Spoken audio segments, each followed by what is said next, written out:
अचम्म। श्रीमती मलिङ्गा हराएको भन्दै प्रहरीमा उजुरी दिएका थिए श्रीमानले। प्रहरी खोजी कार्यमा लाग्यो।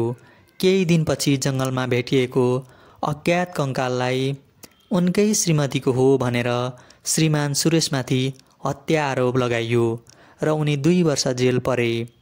तर पछिल्लो अनुसन्धानमा मलिङ्गा जिउँदै प्रेमीसँग होटलमा फेला परिन्। जबरजस्ती हस्ताक्षर गराएर दोषी बनाएको दाबी गर्ने सुरेश अहिले रिहा भइसकेका छन्। सुरेश भन्छन्, मैले हराएको उजुरी आफै दिएको हुँ, तर प्रहरीले मेरो कुरा सुनेन। जबरजस्ती हस्ताक्षर गराएर मलाई जेल पठायो। उनले थपे, श्रीमतीको प्रेम सम्बन्धबारे थाहा त थियो, तर मैले कहिल्यै उजुरीमा उल्लेख गरिन।